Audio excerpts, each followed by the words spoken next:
Hello. I'm gonna always laugh at myself for this. I did not see the recording button. Hello, everybody. Welcome back to the things we know. This is Kari Morin. And I'm Lisa Callahan. And here we go. We're in the second episode of the season. We're already can't even get through the opening piece. So that just tells you what season 2 is going to be like.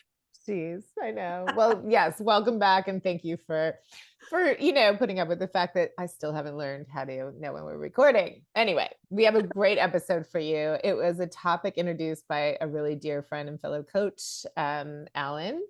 And he came up with this description for something he was describing. And I think Lisa brought it to us as a topic. And I think it's great. It's we're calling it like breaking free from a rut into a groove.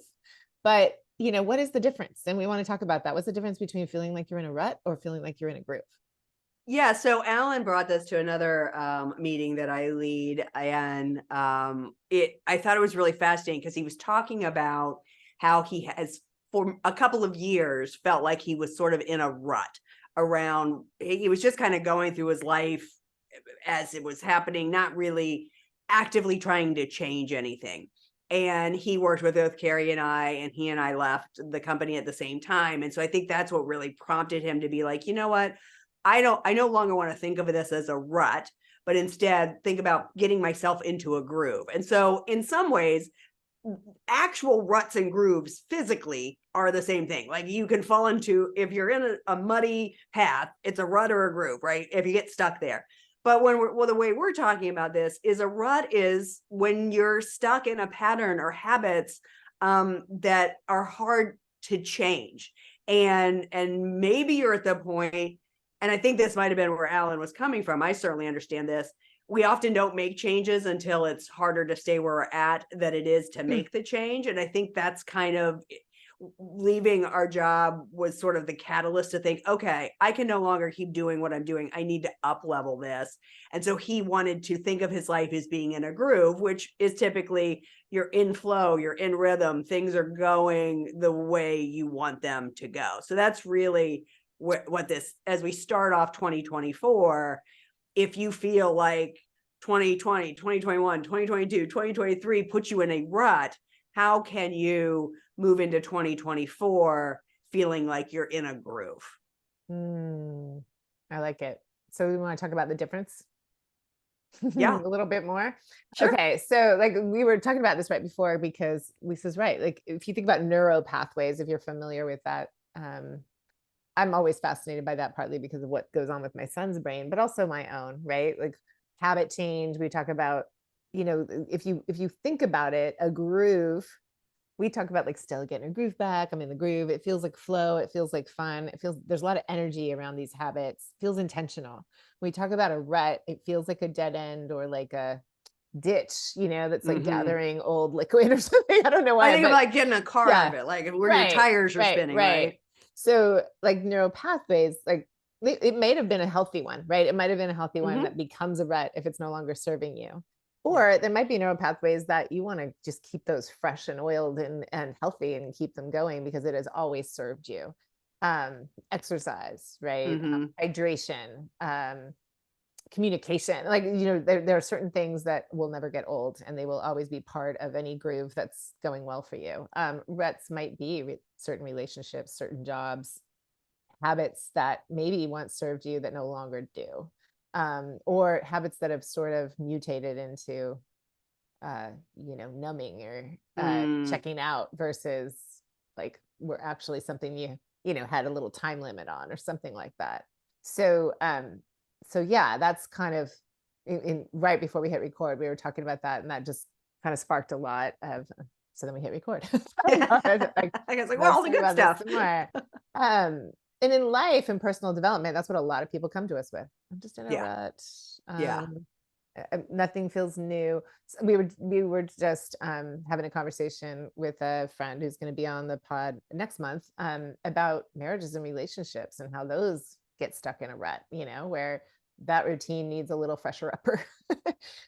Or the dynamics are no longer creating the sparks that they used to, or are creating the wrong kinds of sparks, and or they're just fizzled out. So So ruts in the context of life and personal development are usually a really good thing because they are the beginning, they're the impetus to change. If you're aware of it and you're talking to someone about it, whether it's a friend or a coach or a partner, it means like you're ready to move into, I got to switch like channels here and get into a groove. Yeah. I mean, even the words rut. Rut, rut. I kept calling this the rut row because I don't know, somehow Scooby is in my brain.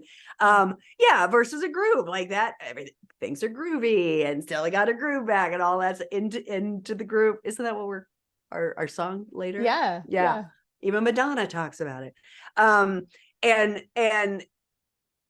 I think you're right. I mean, if you are constantly talking about, the things you want to change, what's keeping you from making those changes? What's keeping you in that rut? Because, even the things that aren't serving us have a positive intention behind it.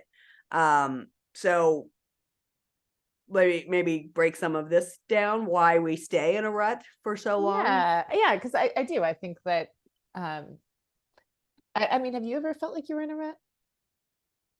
Probably. Yeah. I mean, I definitely felt like, the first thing that always comes to mind was as long as I stayed at Weight Watchers, I knew I wanted to leave about 5 years before I did.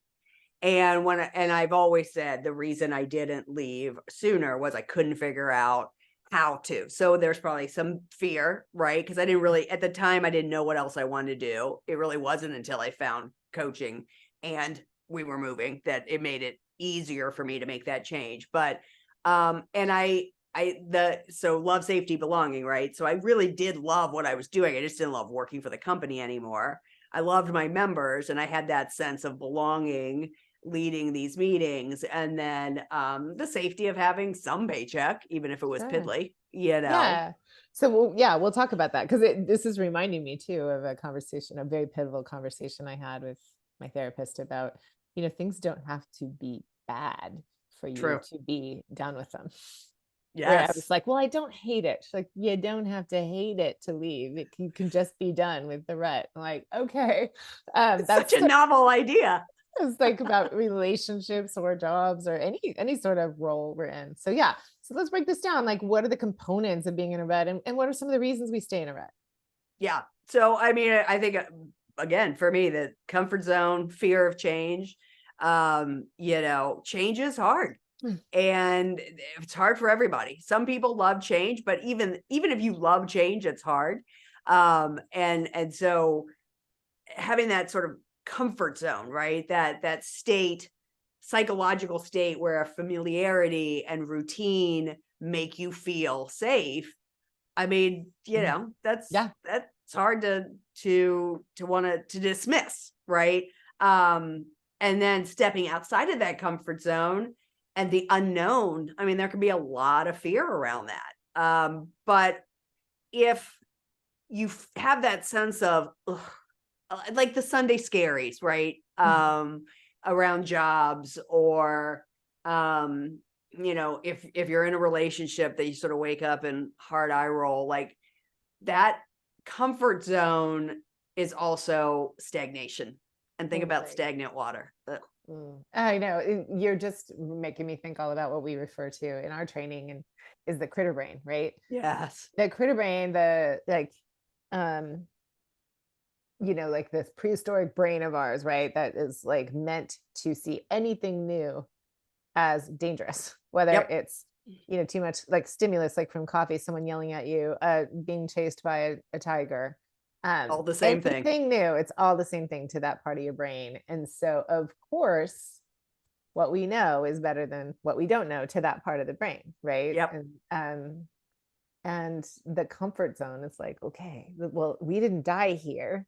We Right. have we have some love and safety and belonging here, and I actually don't hate it, right? So Right. like Right. Right. that's also convincing the critter brain, stay where you are, you're safe. Yep. Yeah. Yeah. And so, when we talk about the critter brain and my clients who might be listening, like I definitely have brought this up a bazillion times. We do need that safety mechanism in our brain. So it's not like we want it to go away, but it is about saying to that part of the brain, thank you. You've kept me safe up until this day and time. And I've made change before. Like sometimes you have to physically talk to yourself or remind yourself all the times you have stepped out of your comfort zone and you have survived and Right. you're ready to sort of upgrade, Love that. so that's when you have to do some positive self-talk versus Yes. the next one. Right, exactly. Versus negative self-talk. And that's another reason we stay in ruts because negative thought patterns, beget negative thought patterns. If you're having Yep. them, they create more, they perpetuate them. So, you can get in that's a rut, getting in a thought loop of negativity of, well, it probably won't happen. You know what? And like, maybe I won't do it. And that really starts to bum you out and bring you Totally. down. It's a bummer for us to coach. I won't lie. Yeah. It's not that I have no love for it and that there's not some room to make there, but oh boy, that is an uphill battle sometimes with Hmm. coaching someone in their conversations with their inner critic. And I've been there and I had a mean inner critic. She still shows up sometimes. So I get it. I'm not judging it. It's just, wow, that really can keep the loop low. The Well, loop. again, there's where it's like that's the to me, I picture the tire spinning Yep. when you keep Yes. saying Yeah. all or nothing, or Yeah. Very Eeyore. I can't. Yes, Probably very. going I to rain love again Eeyore today. though. I know. I do. I know. I know. All or nothing thinking is Yeah. catastrophizing, Mm. self-blame. These are examples of that, right? Self-blame or constant, it's everyone else's fault, the world's against me kind of stuff, conspiracy kind of stuff, which sort of Yeah. goes into catastrophizing too.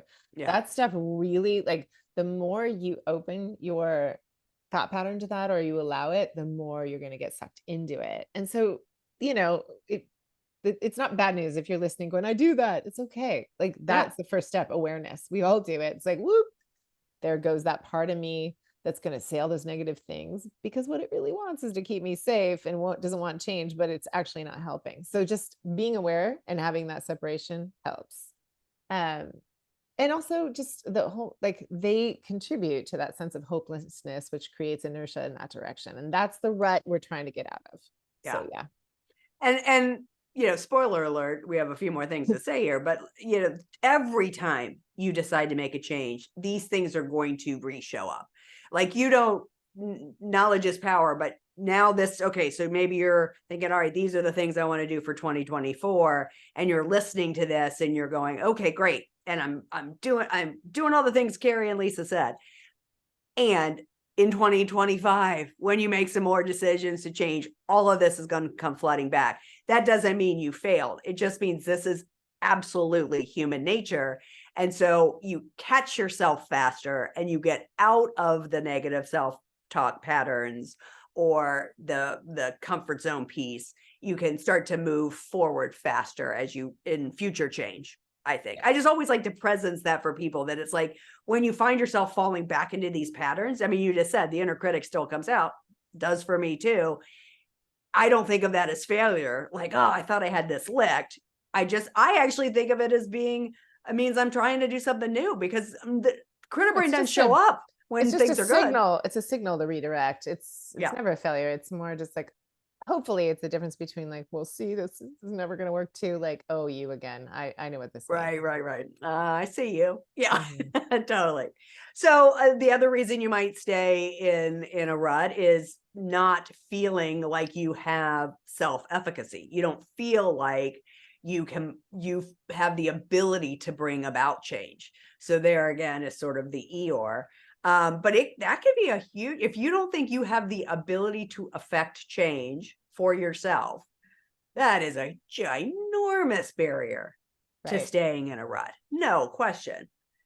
And it's such an overwhelming, unkind statement you wouldn't make Mm, about anyone else in your life. So yep. when I'm faced with this with a client or a child or anyone I care about, and I rely on people like you to do that for me, it's that reminder to slow down and like really chunk down, your focus to, all right, let's prove that that's true. Let's like or like let's like make sure that's not true. What's one little thing? What's one little change? Not all like 10 changes, not wake up tomorrow and do 10 different things. What's one little thing that you can have some control over, that would like lead to what you want to change. And then stick with that. Stick with that for a few days. Build that integrity with yourself, and you will have proof. Mm. I probably already have a lot of proof for you, but like, let's have you experience that with yourself. Let's actually have you take yourself through that and realize, oh yeah, I got this. And then, get your speed back. Yeah, no, I love that. The other thing that comes to mind when you say that, as we are deciding to make change, we can often feel overwhelmed by all the things we think we have to do, or perhaps we even want to do in the effort to get out of this rut. Did you see that? Okay. Sorry for those of you who are watching YouTube.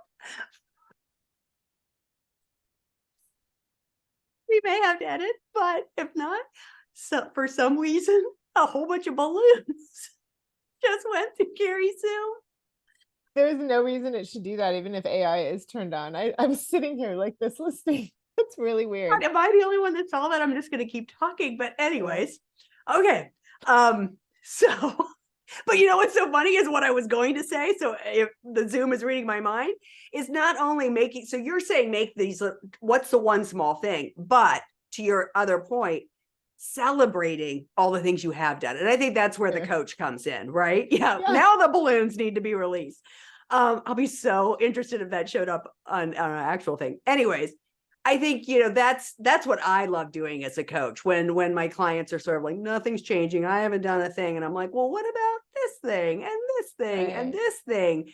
So again, celebrating all the successes along the way help you realize that you are able to make change, that you do have efficacy in your own life. This is one of my favorite things as a coach, is to do, some of that belief chain work where, how do we plot our way to the things we desire most? And the secret to doing that, besides doing that, is stepping backwards in time and remembering what you were struggling with believing, and struggling to pay attention to, and struggling, to experience, and what was the positive intention that got you to this place that you think is a rut. But then when you look at it differently, you're like, oh, this is progress. I was quick to call it a rut, but this is just on my way to that thing I desire. And I I think love that that's where you get to celebrate all the progress that you thought was stagnation. Or you just thought everybody can do this, right? Like, or it's your new normal. And so, I think I've said this before, but one of our paradigms is, as a coach, you want to help our clients be different without having to think about being different. That's great, because it means you've built this into your lifestyle. The downside is, when it becomes your new normal, you forget that you weren't always like this. And so then when you're in that precipice of wanting to make a change, you don't see how you've done this before. So that's again where it's like that self-talk of like, oh, remember 6-7 years ago, and I wasn't a coach, and I taught to my kids this way, and now I talk to my kids this way. Like, but when it's your new normal, you forget how much you've done for yourself. So true. Yeah. So true. Yeah, another big piece of being in a rut is that fear of failure, which we've kind of already spoken to. Fear of failure and perfectionism. We've talked about this a lot on the pod, but it bears repeating. Fear of failure is a form of perfectionism, and it is a common barrier to getting out of a rut, but like creating anything you want in life. And you are like guaranteeing failure by staying stuck and not doing anything. I always say to people, the only way you're actually going to fail is to do nothing. Yep. Because actually making steps towards it will always get you there if you don't give up. Like, you'll tweak, you'll adjust, but you're not going to fail if you don't give up. So perfectionism obviously is the other piece of that, like having an idea of what it should look like, and then not being sure that that's something that you can do, and having some fear that it'll go a certain way just keeps you right there. And that is just, oh, that's miserable. So we talk a lot about like taking imperfect action. Some of our most impressive mentors have taught us that. They have taken imperfect action. They haven't done things perfectly. Some things have even bombed. If you look at any of our big modern heroes, they have more failure stories than they do success stories, but they didn't give up. So it really is about embracing imperfections, allowing imperfections, inviting imperfections, because honestly, they're more fun anyway and interesting. And viewing anything that you might have called a failure before, but like an unplanned dud, like viewing it as opportunities for growth. Yeah. Yeah, and it's interesting because the next one is when you have a lack of clarity or purpose. Um, and so you may feel like, was I if there's a failure, like you weren't clear or you're on the wrong path, and that's not necessarily the case. As you are taking these imperfect actions, you also need to be willing to pivot and adjust, because just because something didn't go the way you wanted doesn't mean it was a failure. Just there might have been, what would you like to see more of the next time? You know. Mhm. Um, but I think when it comes down to the sort of lack of clarity as a barrier, it's when we get, so there's this, to me, is a fine line, because on one hand, I think the clearer you are about what you want to be experiencing, the easier it is to make those steps. But then there also has to be this sense of holding that desired outcome lightly, because sometimes the most beautiful transformations happen in a way that you didn't see coming. Right. Right. So I think clarity is important, but with the caveat of also allowing. Does that make I sense? feel like you're, yes, and that's beautiful. And I think what you're saying is, what you're describing is the difference between intentions and expectations. Mhm. Yeah. Yeah. Like, And so it does mean some self-reflection, right? I mean, right. again, I sort of just said this, but one of the things I love to say to my clients as they are doing something, if they're launching, or I just had a client who guested on his first podcast, and I said, I want you to ask yourself at the end, what went well and what would you like to see more of the next time? He has visions of speaking on stages and all that. This is his first foray into this. So hopefully he's just gonna be like, that was awesome. But there's also probably some things he's gonna think about and be like, oh, next time I'd like to do this, or maybe I want to get this kind of more information Right. from the host, or whatever it might be. So the self-reflection from a curiosity standpoint versus a judgmental standpoint. Love that. Oh, I love that. Okay, so we want to talk about, lastly, and when we're kind of breaking down what keeps people in a rut, we want to look at the role of habits and Mm, just the automatic, kind of ways we stay in the ruts. Because I think like what we're going to talk about is like good habits, right? But there are bad habits that get folded into, or become ruts, right? Or they get folded into ruts. And we like, it's important to kind of look at what habits are contributing to it, what habits are ensuring it, or or like kind of keeping it going. Um, and also, like, if we're aware of it, I want to get out of this rut, these habits, like how do we start to disrupt those habits, mm. right? And that reminds me of there was a quote I was looking at by Joyce Meyer. It's like, good intentions never change anything, they only become a deeper and deeper rut. That's so interesting. Ooh, that That is interesting. it takes guts to get out of the ruts. Habit is necessary. It is the habit of having habits, of turning a trail into a rut that must be incessantly fought against if one is to remain alive. Isn't that interesting? Like, it's just, Hmm. so basically what we're saying is like, you've got to disrupt it, and wanting to get out of a rut isn't enough. No, and I think, I'm giggling because you said bad habits, but I think you also said earlier on good habits can put you in a rut, They and can. so I think for myself personally, like I think about, I'm having a lot of pain, and I had to I really had to start adjusting how I work out. I'm not willing to give that up, but I have to really adjust. And I have been very resistant to doing that. But then at some point, so again, at some point, the pain gets so bad that I just make the change. But wouldn't it be lovely to get out of a rut before it's so painful? Oh, yes, that would be superhuman, maybe. I mean, it really is Yeah. like, because we talk about this as coaches, like physical pain is your body's last ditch effort to Yeah. get you to maybe change some habits or to take care of yourself in a different way. Yeah. Um, Emotional pain too, right? Like it's Yeah. a signal for you to identify, locate, and say, what do you really want from me? And just watching you walk through this with so much grace and courage and guts. Um, Me with my yes, hip. Oh God, I feel like a with wuss. this, well, you had to disrupt a lot of habits last week, and Yeah, I did. this is when we're recording it anyway, Yeah. and you being like really non-judgmental and open and letting yourself go through the range of emotions that happen when we're disrupting Yeah. patterns. Yeah. That's a good point. I think that takes a lot of guts, because the desire is to be, to feel like yourself and not feel like, a pained version of you. And I think, that's a great example of it. I'm Well, transitioning out of a rut that is just feeling like physical pain.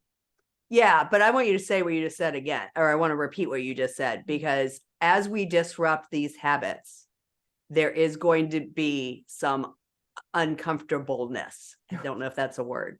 There are going to be emotions. So what Kari's referring to is I did a 3-day cleanse and I started out pissed, and then I got wanted to murder someone, and then I was in la la land. Not in a good way, but in like a woozy way.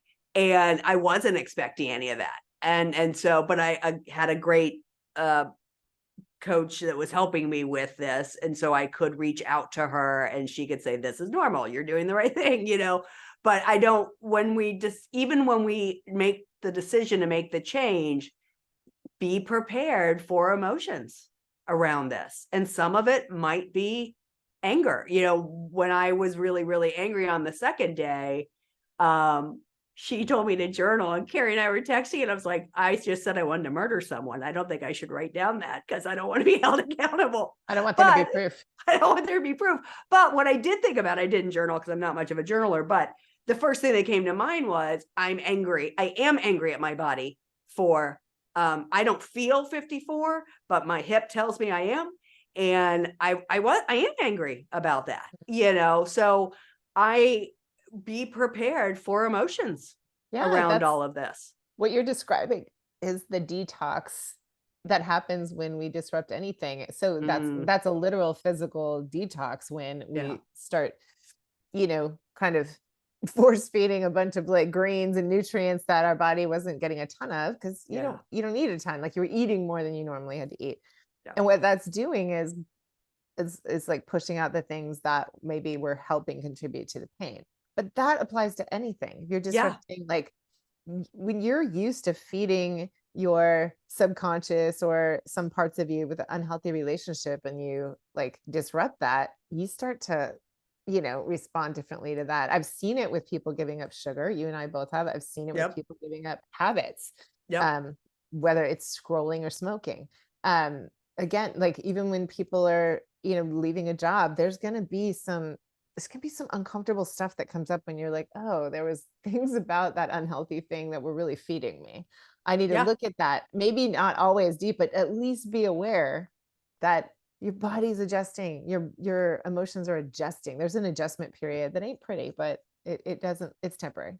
And there might be some grief, Totally.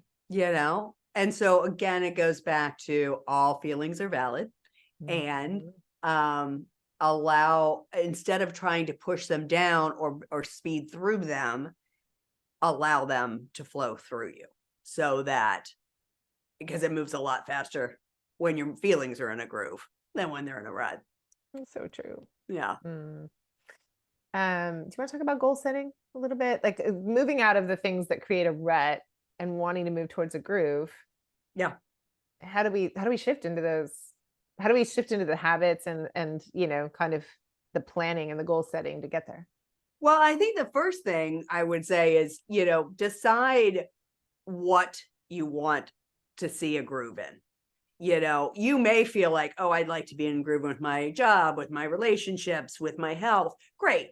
Pick one to start with, because I guarantee you, with the attention on one, it will trickle down. This is where trickle down does work, not necessarily in the economy, but in this instance, it will trickle down, and it will you will find it in all areas of your life. So instead of trying to pick all the things, pick where you want to feel like you're in a groove. Because again, going back to what keeps us out of it, if you're not clear, it's hard to hone in on what needs to be done. That's so good. I was just talking to my youngest about how he wants to be a better reader.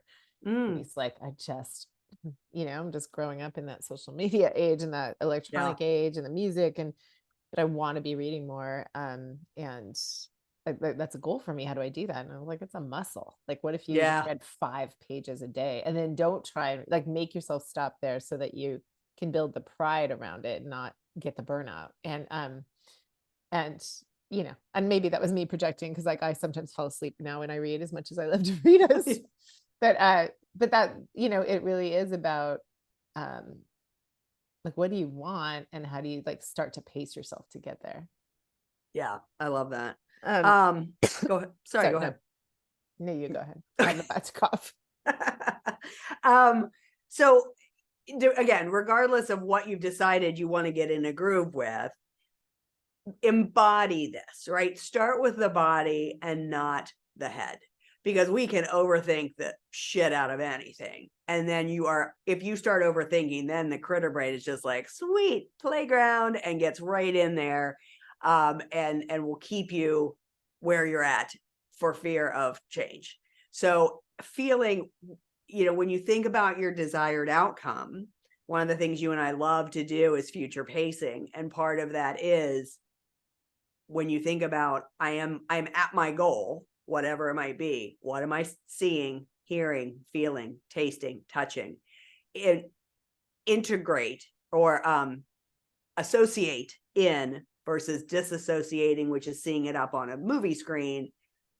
Picture like you're looking at yourself, you look down and you see your feet, you're associated in, you've won. What are you feeling? Embody that, because once you know what that feels like, it's a lot easier to make those steps to move forward. I love that. It's true. Well, and also, when you say start with the body, and kind of, what we were wanting to go into here, I really want to just make another plug that we've already done before for Stutz. Yeah. That documentary on Netflix. It's just a one hit, like a one time. It's not a series. And Stutz, this therapist, has this very basic life force pyramid, that whenever you're in a rut, whenever you're stuck in your life and life feels like shit, and you want to make change, always start with body. Pay attention to what's going on with your body. Like, get in your body, because a lot of times, as Lisa just said, we leave our bodies whenever we're stressed or in fight. It's just easier to kind of live in our head and forget we have a body, and blindly eat and blindly sleep. And so it's like, how do you get back in your body, feel it, sit with anything that's uncomfortable or in pain, move it, whatever it is. Like, I think his point was, like, your relationship with your body, move it, take care of it, right? Pay Yeah. attention to it before you get to the next thing, which is, support systems, connections Yeah. with others, right? So his base is relationship with your body. The next one, the middle one, and there's three, is relationship with others. Like, what are you asking for? What kind of support are you getting and giving? That will always disrupt a rut, right? When Right. you kind of look up and be like, have I even connected with people? Well, how will it serve me to, like, show up for someone else? But also, how can I give someone the gift of, my vulnerability, and helping me in a way that's going to feel good for them? Yeah. So, like, connections with others is a big part of getting out of a rut and into a groove. Is, we want to be intermingling with people, unless you want to be the Unabomber. I think we want to be in an interconnected community. So how Yeah. can you start small with just a few people that matter to you, even one? I was going to say, and even if you think of yourself like, oh, I'm an introvert, no, I don't want, the making change is so much easier with the support of other people. And so, even like you said, even if it's just one person, even if it's just two, but those connections and that support system is going to make this go faster and easier. No question. So then the third part is self, Mm. right? So looking at your current habits for yourself, sleep, time management, the boundaries you've set, you may have to do some tweaking around all of that. And again, they might be small tweaks to start out with, and actually we suggest they be small tweaks. Don't try to, if you're not somebody that sleeps 8 hours, don't assume you're going to sleep 8 hours, but what can you do? Could you make a new sleep routine? What are you saying yes to that means you're saying no to yourself? So the boundaries. And then of course, again, my favorite part, which is celebration. Yay. Celebrating all the wins. And it's a huge important part, because it literally, just like with our children, when you emphasize the positive, when you shine a light on the positive, you'll get more of it. Yep. Same thing is true with ourselves. When you can stop, acknowledge, and celebrate, there's the parts of you that are going to keep showing up for that. Feels good, and it's going to drive you in that direction. Where attention goes, energy flows, right? So that's what, when we say celebrate, we're not just be like, oh, celebrate it. It's like, that's actually a big piece of transforming your habits. Oh, huge that I think most people miss. Right. Because No it question. sounds at first cheerleadery and like, I don't need to celebrate, I'm just gonna move on. Like, nope, actually. No. You skipped an No, important because part. then you forget, you don't embody your success, and you forget how far you've come if you don't take a minute to share, to celebrate yourself, whatever it might be. I mean, it's a huge part. Yeah. Okay. I also want to talk, we were going to talk next about the mindset shift, right? Just really briefly, even though this isn't a brief topic. No. There is a mind, like we're talking about a lot of just, actionable things. The mindset is probably the most key, like the most important thing here when it comes, because we're talking about ruts and grooves in our neural pathways. This is actually mindset driven. So what's going to come up for you is what that comes up for everyone is your beliefs and identity issues, right? Challenges. Maybe you don't have them. Good for you. But most likely, if you're having trouble getting out of a rut, some of your beliefs are getting in the way. Some of how you see yourself is getting in the way. So just ask yourself, like, what is it I need to believe to have the experience I want to be having, right? So it's like, I'm having this experience. What am I believing, right? I'm in this rut. I don't feel good, and I never have any energy. And I guess maybe I don't believe it's possible to feel any differently, right? So to have the opposite experience, feel good, feel vibrant, feel energetic, I'd have to believe that it's possible, and also that I'm capable of it. So that's just an example. But like, you know, do I feel like I don't deserve to be in a groove? There's a whole other thing that you're gonna have to get someone to help you unpack there. If there's like, but it's there. A lot of times people are really hard on themselves and like, I missed my chance. And there's all this bullshit stuff that we tell ourselves that we start to believe that holds us back. Am I still me if I'm in a groove free from fucks? Because I'm so used to feeling a certain way. I say this all the time. Like when you start to identify with how you're feeling, it is really hard to let go of those feelings, because then you don't know who you are anymore. So, remember that, like, I'm in a funk, no, I'm Kari. I'm feeling like I'm in a funk, but I'm still me. Yeah. I'm Lisa. I'm in pain, but I'm not pain. Yeah. Right. Although sometimes I feel like pain, but yes, Right. yes, no. Yeah. No, agree. I mean, right. Our experiences inform our beliefs. So and again, this goes back to the celebration, because if you don't integrate the times you've made these changes, if you don't celebrate it, then you tend to forget you've done this before. And so your belief is, I can't. Well, then you're right. I'm going to do a shameless plug for you right now, because if you've said any of those things that Kari just said, I'm going to highly invite you to go up to the show notes and click on Kari's link, because she is the master of coaching around this shit. Shameless plug. Well, thanks. I think I feel the same way about you. I would come to you with the exact same shit. Well, we do. All right. So let's talk about habits. Good habits. Yeah, I mean, I think, we've talked about how habits can put us in a rut. And so how can habits put us in a groove? And the first thing that comes to my mind is, if there is a habit that maybe was serving you and no longer serves you, that's fine. With curiosity, what is it doing for you? What is the habit? So I'll just go back to the example I always use. Like, if you have a habit of coming home from a crappy day at work and eating a bunch of comfort food as you're making dinner, and then you don't eat dinner, and then you're pissed at yourself because you've just eaten a bunch of food you doesn't make you feel good physically, mentally, emotionally. What are you getting out of that? Well, you're getting out of it the fact that comfort food is comfort food for a reason. It does actually Yeah, enhance serotonin and make you feel happy for that minute. So what else could scratch that itch? So when you're changing habits, you've got to figure out the positive intention of whatever habit isn't serving you anymore, so you can do a new habit that scratches that same itch. totally. That's beautifully said. And that applies to everything, whether it's food Yes. or exercise or anything. And I think it's really important to know that you might be listening. I've been there before. Like I'm gonna say, resilience and perseverance is important. You're like, what if I don't have that? What if I have no motivation? And I'm just gonna invite you again into that identity piece. Like Mm-hmm. that's not you. That is the rut. And that's what It's you're how you're feeling in experiencing. this Right. moment. Yeah. And that's why small little commitments that build towards the resilience and perseverance is the goal. We're not saying tomorrow get up and write 10 pages in your journal and run a mile or even 5 miles, like any of those. Like we're not saying that. We're saying, the like really identifying this is key, and then separating your identity from whatever this is next before you actually take any action. So it's interesting because we're both talking, and I just want to make sure we're clear on this.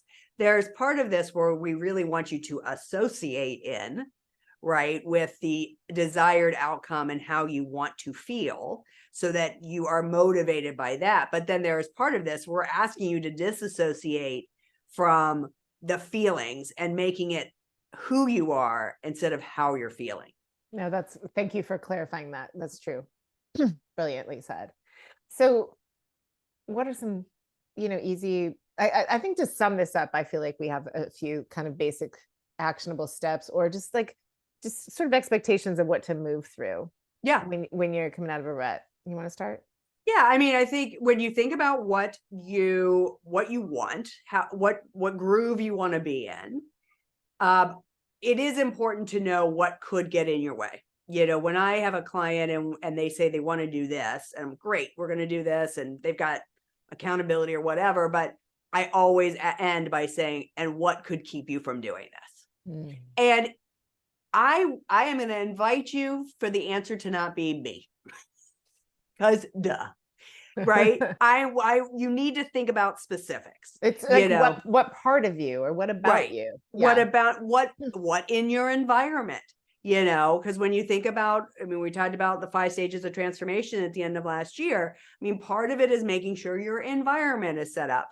And yes, I'll go back to the food example because I spent 20 years in diet industry, or 14 years, whatever. It felt like longer than that. But it is about making sure that, like, if your bad habit, so to speak, is coming home and eating a bunch of crap while you're fixing dinner, then make sure your environment is set up so that it is easier to pick the foods that serve you than it is to pick the foods that don't serve you. I'm just using that example, but you're right. If it's exercise, if it's meditation, if it's a healthy relationship, like, what are the things that will get in your way, and how do you clear that so that you are setting yourself up for success? No, that's really true. And I don't think we have it here specifically, but that's reminding me of, again, back to a food reference, but this applies otherwise. It's like when you have a desired groove or goal, it's so important to have a visualization, Mm. if you're a visual type, or some sort of what we call anchors, something that like helps you focus on what it is you want. So that again, like if you're used to and you're trying to break the habit of, get like identifying those things that you don't want to do anymore, the habits or the obstacles that come in the way or the things that drain you don't want to give them a lot of attention. So the Mm. example of that is, I want to give up sugar. Well, I'm not going to eat sugar. All your brain is hearing is sugar, and you're feeling like you're in a deprivation place. Whereas like, I want to feel vibrant. I Mm. want to like feel alive. I'm going to keep, reaching for things that feel, living and vibrant and full of nutrients. So there's like a very different energy going on there. And it may sound like we're tricking ourselves, but it really isn't. It's about what you focus on is where, again, where your attention goes, energy flows. So I like that. Set up your environment and have your environment point in the direction you want to go. Yeah. Think about what you do get to do or have or Mhm. be, and not what you don't get to do Mhm. or have or be. Right. Yeah. And yeah, so that's the letting go of anything that's not in service to that. And then there's the, again, we don't do this in a vacuum. Set up accountability. Tell people Yeah. you love, people around you. Ask somebody to check in on you if you want, but also just, invite people to cheer you on. Yeah. Yeah. Yes. I'm always a little bit surprised by people who don't want to share that they're working with a coach or they were at Weight Watchers or whatever, Or a therapist, or or a yeah, therapist. yeah. And I'm like, Yeah. you do you. But I would always be like, are you sure about that? Because I know where it was coming from, right? Like, oh, and here it is, right? Like, oh, I might fail. Well, Mhm. okay, then that's even more of a reason to get an accountability person that is there to cheer you on without judgment. Yes. It's so much easier when you have somebody to share your. I mean, you were unfortunately the brunt of 3 days of my texting around the cleanse. It was my And pleasure. oh yeah, I'm sure. But I had to move away from I don't get to have these things to, you were asking me, you were really great about it. You're like, what are you really enjoying? And I was like, well, I'm enjoying the spinach and the cucumber and the broccoli in the morning, and that does it like changes the brain patterns there when I start thinking about what I was getting to have versus what I wasn't getting to have. Um, we already said this, but as you make these changes, it can be emotional and it can be, you may find yourself a little extra drained, a little extra tired. This isn't going to necessarily be unicorns and rainbows, but it'll be worth it in the end. And so make sure you do build in time for rest and refuel, and absolutely do not guilt yourself around that. It is part of this process. Totally. I love that. And then also just like commit a little time to whatever it is you're trying to make more room for. Just Yeah. commit a little time to it. You'll see that letting go of the time for the things that were draining you will open up some time. But absolutely prioritize the rest. Our bodies are so organic and it's tender, and as we're letting go, we need that rest and pampering, right? We need a Mm-hmm. little bit of that before we get to the celebrate, rinse, and repeat, right? Like you just really celebrate small things, celebrate noticing, again, that being different without having to remember to be different. Yeah. When you're walking down the street and you're like, oh my gosh, I didn't What go is into that negative. Like another thing that that's not a food thing is like, I don't want to gossip, or I don't want to get into that negative pattern that I get to with these one girlfriend I always see. It's like, oh, we didn't do that. I was able to like kind of bypass that and actually create a totally different outcome for both of us. Or, oh, I didn't do that thing where I grabbed my phone and scrolled before I got out of bed and I didn't even think about it. That's so great. So whatever it is, that was a little bit of window into my rut. So, whatever it is, like celebrate it, however small, it really makes a difference. again, if you're not on YouTube, you're not getting to witness whatever the hell is happening back here. There's our past guest star, Charlotte Callahan, who I repeatedly told do not come in while we're recording the pod, but does not listen. All right. I might have missed it. Thanks for pointing it out. So cute. All right. So do we want to do our song? Yeah, you picked the song. It's a perfect I song. don't even know that I picked the song. It picked me when Well, I I was mean, like that's writing even up the better. notes. The song came to me because we're 80s kids, and I wasn't like the biggest Madonna fan, but I was a fan for sure. And Yeah. so this song, like Desperately Seeking Susan, Yeah. that movie is sort of in our brains. So um only when I'm dancing can I feel this free. At night, I lock the doors where no one else can see. I'm tired of dancing here all by myself. Tonight, I want to dance with someone else. Get into the groove. I love that Boy, song. you got to prove your love to me. I love this too. Live out your fantasy here with me. Just let the music set you free. Mm. I love it. That's a great way to celebrate if as you're moving through and moving out of the rut into the groove by putting on a little Madonna and Yeah. going at it. Like that's a great way to celebrate. As usual, we would love to know what you're thinking around all of this. You can email us at the things we know podcast 23@gmail.com.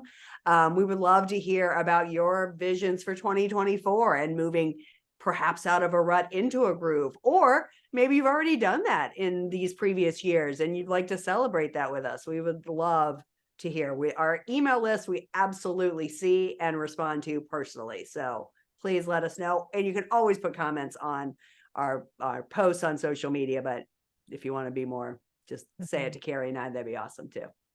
Also, in the show notes, I'm pretty sure there is a link to our page where you can sign up to get our email. So if you're not getting it, we would love for you to get it. We send something out just once a week. And I just want to thank Alan and all the listeners and friends and people in our life and clients who are so dedicated to this kind of growth and this work and living, in a groove and making this their best chapter yet, because I feel like that's what inspires us to keep doing this. Yeah. You guys are giving us great topics. This probably would not have come to the forefront had Alan not mentioned it. So shout out to Alan Roby, and I'll make sure he's listening. Woo! But as usual, if this has been something that is hit and you're thinking, oh my God, so-and-so should listen to this, please share this episode, share the pod. We were so thankful for those of you who we ended up on your Spotify Wrapped last year. That was super fun. So maybe we'll be on your Wrapped this year as well. But share, like, follow, give us a review if you're listening on Apple. All of that would be super helpful to move the things we know into even bigger spaces in this coming year. Hooray. We'll be back next week talking about a topic everybody loves, money, money, money. Woo! So we'll see you then. Thank you for tuning in. So thanks, everyone. Bye. Bye.